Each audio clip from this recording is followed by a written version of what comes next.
Hi everyone, I'm Terry Vandenberg. I'm the lead designer for Monster Harvest for Maple Powered Games. So, Gary, talk about your game Monster Harvest. It seems like you guys have combined several genres of games, like popular genres of games, and meshed them all into one game, one video game. Yeah, you guessed it exactly. That was the idea behind Monster Harvest. We want to blend casual farming elements with monster collecting, which sounds easy when you start it out, but has taken us a long time to do it. But we think we've implemented it really, really well. We've got a pretty cool system in the game that I really want to talk about. Is you start with the farming elements, but then you jump into converting your plants into what we call planimals. So you're able to apply slime, which allows you to mutate any of the crops. We have 12 base crops and 18 hybrid crops. That is also part of the mutation system. You can convert any of those base 12 into 6 variants based on 6 slimes in the game. So the game is really about experimentation and letting the players find out what they can do with each crop and with each mutation.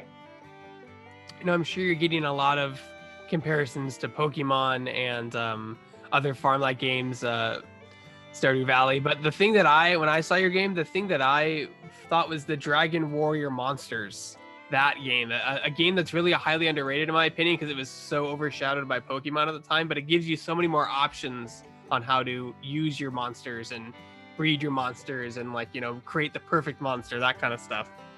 Yeah, I can't say I've played that game, but one of the things I'm a lifelong gamer, as I'm sure most of us are, that I found with the early games like Pokemon and Harvest Moon is that there weren't too many options to do with everything. So I really wanted to delve into that aspect a lot. And so once we opened it up, we got the internal feedback that was the best part of the game, and we really just ran with it. Talk about how many monsters you have in the game total, including off breeds and stuff like that.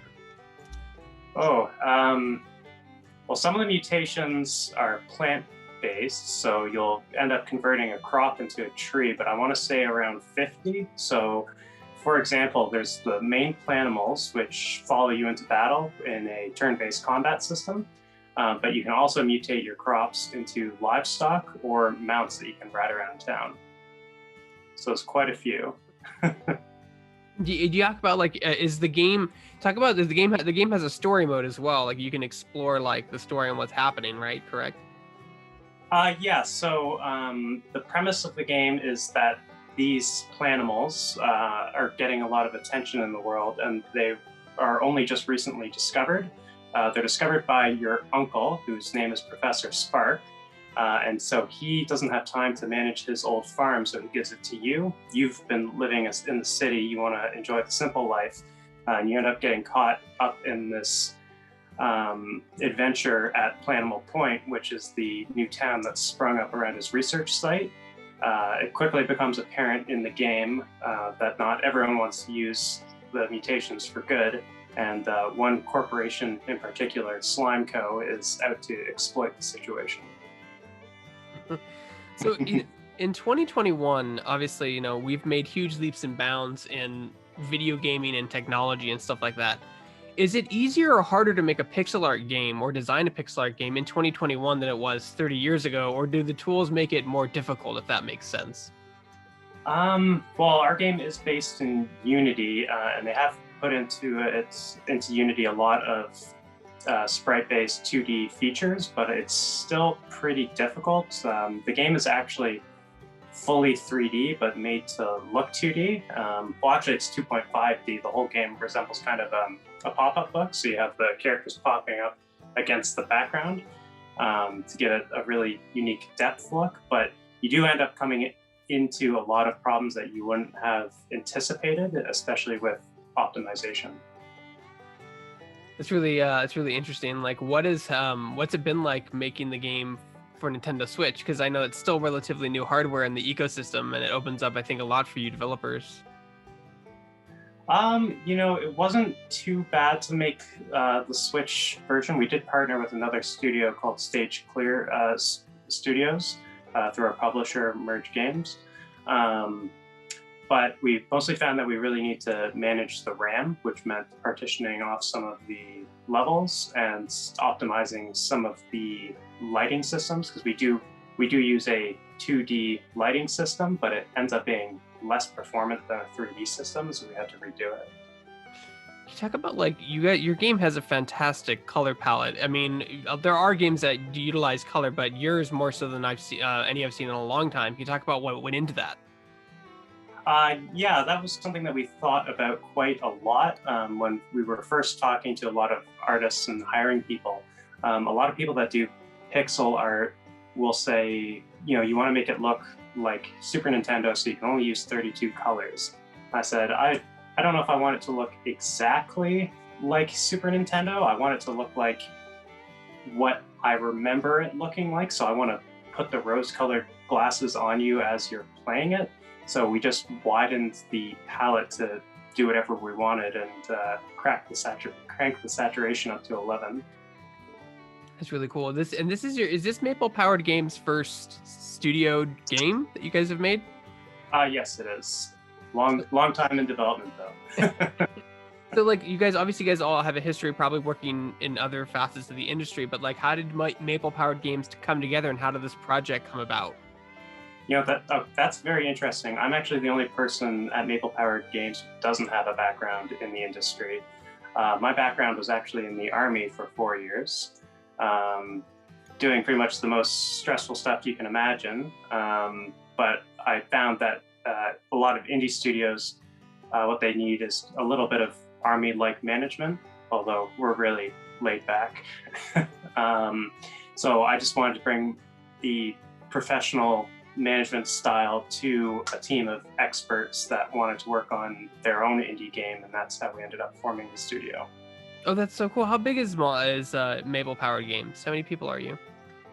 There's 8 people that'll be, if you don't include the publisher or Stage Clear who worked on the ports. Yeah, so it's a relatively like small studio, 8 people. Is it easier to manage a studio when it's obviously smaller? You still have like obviously deadlines and milestones that you have to make, but I mean, it seems like it's just more intimate team when it's smaller people. Yeah, I mean, I can't really make them do push-ups if they don't do what I say, like I could in the Army. Well, I guess you could, but I mean, it might get in trouble. But yeah, and working from home because of the lockdown situation actually ended up working better than I thought. We were all together in an office, but we haven't been since the lockdown started. But yeah, it's been going pretty smoothly. So you talk about the battle system in your game, because obviously, of course, you have monsters, you can battle them and like have wild fights and stuff like that. Talk about how that system works. So anyone who plays our battle system will definitely find it familiar. It's 1v1 turn-based, pretty similar to a game like Pokemon or other monster collecting games. But with the plant mechanics, we couldn't just make it so that you get one plant and then you have that planimal forever to help you in battle. So they can permanently get defeated from battle, but you're able to retain what we call heart slime, which allows you to level up your soil level, which allows you to level up all future planimals and get further into the dungeon. And it gives it kind of a rogue-like element, which ended up testing and playing really well. So rather than the individual planimals leveling up and getting stronger over time, they die, and then based on the experience they have before they were alive, you can implement that into a new crop and make a new planimal. Is that okay? Perfect. Yeah. That's really cool. Like it's a definitely different take on the systems, because I don't think there's ever been a system similar to that. I mean, Pokemon obviously they faint, and I even think in Dragon Quest monsters that they don't permanently die. But like that's an interesting element to have, permadeath for your planimals. Well, one thing I found, especially with the original Pokemon games, is you kind of have your set of Pokemon for the entire game. Even though you're encountering new Pokemon later, you're not really encouraged to use any of them. So we wanted to give the player the opportunity to experiment and discover new planimals as they got further in. So does that mean like if you have like a really weak planimal like at the start of the game, like there's like its stats can change drastically based on the hearts, how much heart soil you implement into the crop later in the game, where unlike Pokemon where the Raticate is always going to have max stats at 50 or 100 no matter what. Like that's the stats. Like they're just permanent, you know? Yeah, they'll get pretty powerful. I haven't seen anyone reach the max level in the game yet, but yeah, you can go back and use your original favorites if you want. And there's also more powerful variants, kind of like an evolution system, but it's still done through mutating your crops. So can you talk about like the world of Monster Harvest? What's going on in this game? So as I mentioned, the player's uncle, Professor Spark, he had the lab originally in Planimal Point, which is the central focus of the game. And it was just that lab. And so everyone in the town has come we wanted to mimic kind of an Alaskan gold rush kind of situation, or a California gold rush, Yukon gold rush, where these towns kind of pop up overnight. So you've got a really diverse mix of characters. You've got people from all over, some people who are there for mutating crops, some people who are there just to make money, some people providing medical services, a real who's who of characters. And we tried to make them all very, very unique. You talk about like obviously the Planimals, like some of the funnest thing has got to be the naming conventions of all these monsters. Can you talk about some of the names and how you came up with them? Yeah, we tried to shake up the standard genre elements. And I didn't just, we started with our initial crop, which is called a mutato. And we didn't just want to do potato, we wanted to make everything a little mutated to fit with the environment, which the slime which causes the mutations, is coming from a central focal point in the game. So everything is a little bit mutated. So you have mutato, you have glow fruit, you have scream berries, and they're all pretty cartoony, comical, which is perfectly blends with the really high saturated color palette, I think. Did the game always, for your studio, did it always start out as a pixel art game, or did you guys kick around the idea of it being 3D at some point? It was always a pixel art game. It wasn't always 2.5D. I like to call it 2.25D because they just popped up a little bit to give it that look.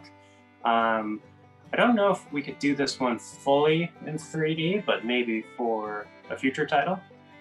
Yeah, it changes the aesthetic dramatically when you have a 3D game as opposed to like even a 2.5 pixel art game. You're just like, oh, let's just redo all these assets. Like, yeah, we had to change a lot, even just for the 2.5D. Do you have a favorite Planimal in the game, and why? My favorite Planimal is actually the glowfin, which is kind of it's the only aquatic Planimal. So it's from the glow fruit that I mentioned. It has some of the best early attacks that you can get, and I just think that the art on it is the cutest. When you guys are designing these monsters, are there any that like you wanted to put into the game but maybe just didn't have the time or the budget to implement? Any Planimals that were left on the cutting room floor that you would want to see in a possible sequel? Yeah, there were a few additional variants. So we have 6 core slimes, but originally we were going to have it so that there would be 9 core slimes, and that's something that was left on the cutting room floor, but could easily be, well, not easily, but could be added in an upcoming update. So Carrie, you just mentioned that you have a gigantic crafting system in the game. Can you talk about what went into designing that and how that works in your systems? Well, it's not too gigantic, but not Minecraft level gigantic, but still pretty big. Some games have pretty monstrous crafting systems, but yeah, we wanted to encourage players to experience the breadth of the game and not just get cornered into one activity. So a lot of the crafting recipes are focused on getting the player out to explore the world and the dungeon and get those materials that make their lives easier. So some of the crafting items will help automate your farm tasks, and some of them unlock like you can make jams, you can make pickles, and we also have one item that converts any livestock item like an egg or milk into something like a cheese or a mayonnaise. So if you want to max out your profitability, if you play these games like I do, which is min-maxing, where you try to make as much money in as short amount of time as possible, you got to do the crafting. Like, is that when you're designing that as lead designer, is that difficult? Like, what's your spreadsheet look like on the whiteboard when you're breaking down like the tiers of categories of crafting and what they make and what, all the formulas that you create, I have probably 30 spreadsheets for this game with formulas. Yeah, it's very complex. A lot of it focuses on player time and time to reach the activity. But yeah, it can get, you never really know unless you test it extensively, and that's what we've been doing for the last few months, and it feels like it's there now. Nice to know that what I put into a spreadsheet actually panned out. What would a farm type be game without people being able to customize like their own little monster harvest farm? So talk about the different items they can add to their farm to make it their own unique place to live. So one thing that we did so we do have an extensive amount of furniture in the game, but we allow the player to place it anywhere. So we didn't just want them to customize their farm. We want them to customize the town if they want, set up picnic areas, set up some outdoor tables if they like. There's statues, pianos, clocks, wall hangings, paintings. You can't hang paintings in other people's houses because they wouldn't like that, but pretty much anywhere. That's really cool, man. Like, so not only you have the crafting, you have the farm, you have a ton of. Is it difficult to design so many systems that intertwine with each other? Because some games, I'll just throw it out there, like Battle Royale, like the system is kill everybody. That's the system, right? Like it's just every game.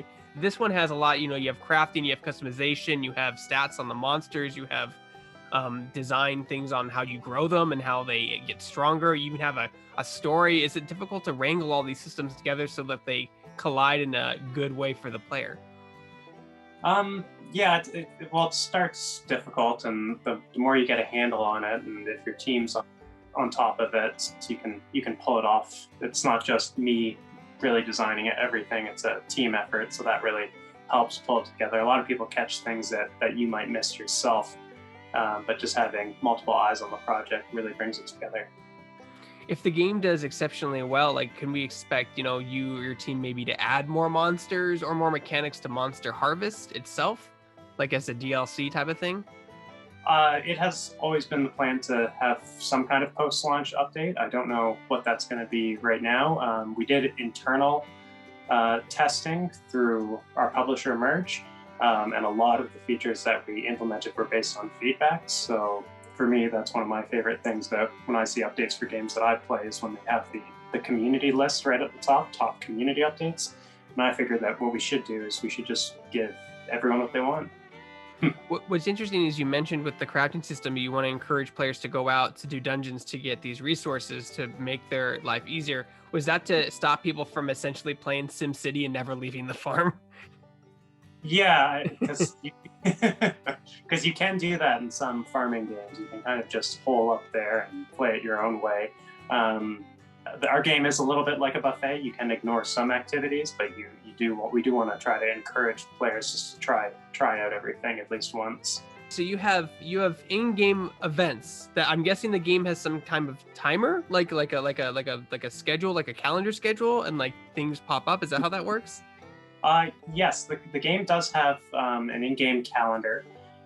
We have 3 seasons, but we didn't go with the traditional spring, summer, fall, winter. We want to mix it up quite a bit. So we went with the dry season, the wet season, and the mysterious dark season, kind of playing in with the more magical elements and mutation-y elements. We wanted that to be reflective in all parts of the game. But yeah, we have a series of festivals that occur. There's a festival grotto off to the side of the town, and those areas, the NPCs will congregate there for, my favorite is the Planimal Parade, which is kind of like a petting farm of all the Planimals, which showcases what the player can eventually get. And it's about that immersion, getting people into the NPCs' lives and knowing that they have little routines and events that they like to go to, people that they like to hang out with, things like that. Yeah, I mean, it's always something I feel, and I'm probably going to get destroyed by this comment, that Pokemon lacked was the world didn't really feel alive or living. It just felt like these people stand indefinitely at this fence and they don't move. You know what I mean? They just, that's where they live, at the fence. You know, once you find them once, they're done. It's important to make the world that you're exploring feel alive, like it's a real place. You know what I mean? With, like you said, people and events and stuff like that. And it blows my mind how far we've come in gaming. You mentioned you have 3 different seasons. Or like a Game Boy game, like I mean for Zelda Oracle of Ages and Seasons, it was 2 slightly different variations, right? But now you can put all 3 into a game and have them be drastically different with the technology and tools we have at our disposal. Hold on, sorry. Gladys, come here. What are you doing? That's all right. I threw mine in my bedroom. Sorry, she's my wife is she started going back to work at school again, and so like this is Sadie. She's 8 months old, so now she's not used to only having one adult in the house. So she's kind of a butthole, and she was chewing on my cords under my computer. Don't chew. My cat's named Flash after the superhero, but he's really fat, so it doesn't quite work. Just thought it was like, oh, because he's fast. You're like, no, he's just fat. It's a joke. That's funny. Oh. So, obviously, talking about more like the mysterious, you mentioned is it the dark season? Is that what you called it? Can you elaborate more on that? Because that seems like really unique to me. Because obviously, wet season can be correlated with rain, but the dark season, does that mean you can only grow certain plantimals during that season? And like, so you have to time it right? Yeah, so each season has subtle differences with what crops grow, how profitable they are, how easy they are to manage. The dark season's the most interesting one because it didn't really have a real world analog, but it does look quite good. I think we did do a lot of design work to make sure that everything in the game was colorblind compatible, so that's how we came up with the color palettes. And it's one of my favorites. It's also very saturated. It's hard to do a season called the dark season in a very saturated game. That's really cool that you did that. There's not a lot. I mean, it's a particular hard challenge to, and it takes a little bit of hindsight to look at that and say, like, what about people who can't see all this color? Like, how can we make the game work for them so it's not just a mesh, it's not just a huge mess? Was that your plan? Do you have someone on the staff that's colorblind, or was that just something you wanted to do because you wanted as many people to experience the game as possible? Just to get everyone to experience it as much as possible. I had read about on one game, the Outer Worlds, that they had done that for one of their planets. That really stuck with me as a really good idea because you can make something that looks very vibrant, very visually interesting, and still make it accessible to everyone. That's awesome, man. Like, you don't, like I said, it's definitely a challenge, and it adds to development time and cost and design, you know, so it's not a lot of people do it right out of the gate. Sometimes it takes time, but that's really cool that you had the hindsight or the foresight to do that in your game, so you can have everyone enjoy it, even if they can't see all the crazy colors, which I still love. Like, I have your Steam page open, I'm just like, there's so many colors here. It's just really pretty to look at. That's awesome, man. When does your game come out, and what platforms will it be on? It's coming out on July 8th, and it's going to be on PC, Switch, PlayStation 4, and Xbox One. That's everything. Wow, that's every platform. And you guys are outsourcing the ports, or are you guys just doing the PC version, then outsource your Xbox, PS4, and Switch port? Yeah, we're outsourcing, but we work pretty closely with the porting studio. So the whole game was basically rebuilt to accommodate how the different consoles handle the data. But yeah, we build everything for the PC version first, but with those thoughts in mind. And you guys, obviously, you know, monster harvesting or just monster games can be very competitive. Do you guys have any plans to implement multiplayer in the future where people can fight each other's plantimals? It's something that we've thought about. I'm not quite sure how to implement it right now. It would certainly be difficult with the way we set up the level management, but I think it could be done in the future. That's awesome. So you guys, if you like games like Pokemon or Dragon Quest Monsters or, you know, Terraria, and what's the other one I always forget? Stardew Valley. Like, this is the game for you. This has all those elements that you would like to do in this game. So you should check them out. It comes out you said July 8th? And is that across all platforms, or PC first, then Switch, and then the other ports as well? I believe that's across all platforms digitally, and then a few weeks later for physical copies.